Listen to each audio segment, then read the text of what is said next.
Why are we so afraid to ask for help? Why? Why is it so hard for people to ask for help? In a time where it is very obvious that people need help, why is it so difficult? On this episode of Feel Better, Do Better, we're going to dive into reasons why so you can start to think about for yourself what might be preventing you from asking for help and how can we get past those barriers.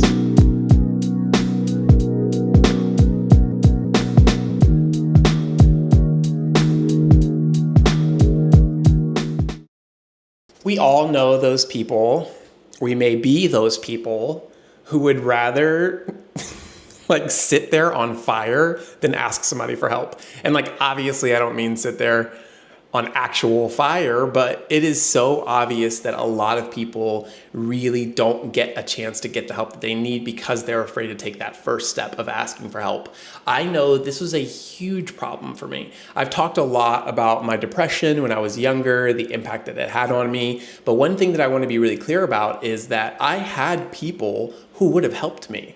My mom was always ready to help, but I refused. I refused to ask for help. I refused to receive help. And I did not know why I did that for a very long time. In fact, I think the first time it actually came up for me was in therapy. And when I was in my first therapy session, I wanted to rip my eyebrows out. I was so uncomfortable with being there. And now therapy is like my bestie.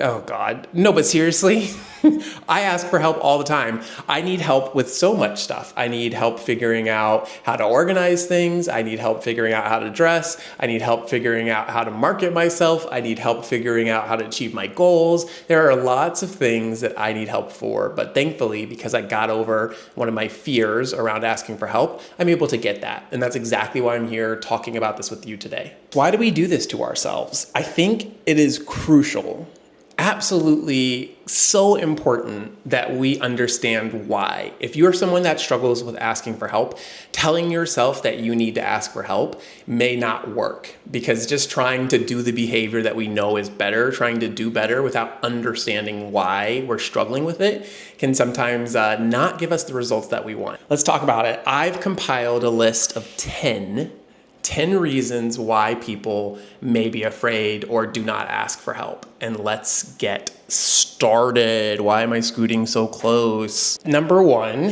and I think this is a huge one. I think all of these are huge ones, but this is the one that I see the most. People are afraid of feeling vulnerable.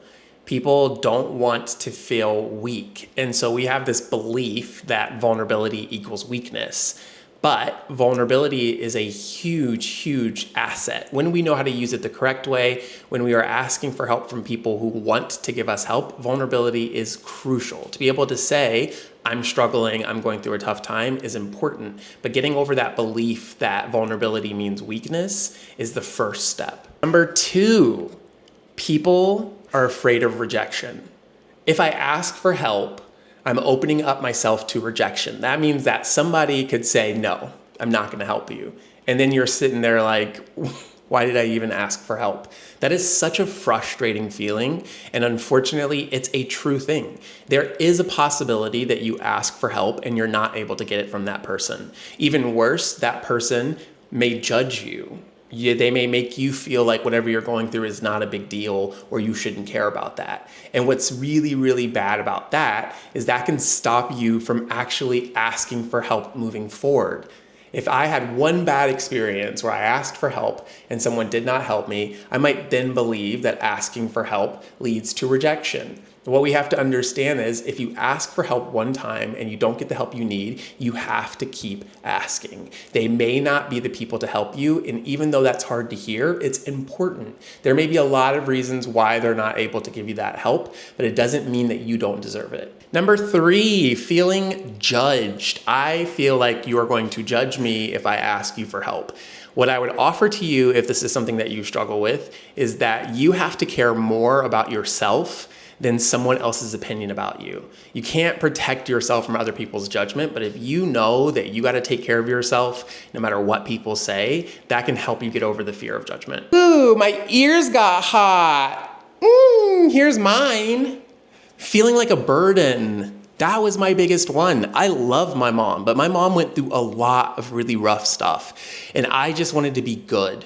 And so I never wanted to burden her. And this is one of the most common answers that I hear from kids who are going through a tough time. I don't want to be a burden, right? Part of caring about people is allowing them to be burdens in your life. Burden sounds like a really bad thing, but it's also like a part of our humanity. Let me take some of that burden off of your shoulders. This one kind of goes with that, but lacking trust, meaning I don't trust people. And this could be for a lot of reasons, probably because of experiences that you've had in the past. But in order to ask for help, there has to be a little bit of trust there. And so finding people that you can trust, finding spaces where you feel safe is huge, especially if you're someone that struggles with trusting people. I have a list. That's why I keep looking over here. This is a big one. I keep saying this is a big one, but this is a huge one. Pride. My ego gets in the way. My ego tells me that I can't ask for help. I'm too proud to ask for help. It's why you have people who will let their health, their relationships, their careers, their schoolwork, everything fall apart because they're too proud to say, I'm going through a tough time. This is also something that happened to me when everything in my life crashed. The entire time there were people saying, hey, I'm here to help you. I'm here to help you. But I was like, I got this. I can do tough things. But that ended with me dropping out of grad school and living in my car for a couple of days because I was so proud. I had so much pride that I was afraid to ask for help when I really needed it. Number 7, over-independence. You may have had to do things by yourself or for yourself for a very long time. And so when you get to that place where you really need help, you're so used to being dependent on yourself that you refuse to accept that other people can help you. I know that you can do it on your own. I'm not going to say that you can't, but you deserve support. You deserve help. You don't have to do it on your own. Even if that's what you've been told your whole life, you can still turn that around by simply understanding that allowing people in to take care of you is a form of self-care. Number 8, I don't like to lose control. If I let someone else in to help me get through a challenge or to overcome something or to reach a goal, if I let somebody else in, that means I have to give up part of my control. And I think that that is a really tough thing to sit with, especially, like I said in the last one, if you're very dependent on yourself. It may take a lot for you to give some of that control over. That's practice. That just takes time. Finding someone you trust, finding someone you feel safe with, understanding what you're going through and how they're supporting you can help you get through that fear of losing control. Number 9 is because society tells us it's not okay. This is a self-limiting belief. And self-limiting beliefs, which are something that keeps us small, right? It stops us from growing. Self-limiting beliefs can be put onto us by other people. And I would say on large, especially for boys and men, asking for help has been framed as weak by society. And so if we don't have people who are saying and kind of helping us understand what asking for help can do for us, we may just go with that belief because society tells us that's what we should do. And our last reason, I did not rank these. I just did a bunch of research. The last reason is that we don't know how. It may sound silly, but that is what comes up for some people. I don't know how to ask for help. And that is a very real challenge. That's a real obstacle to overcome.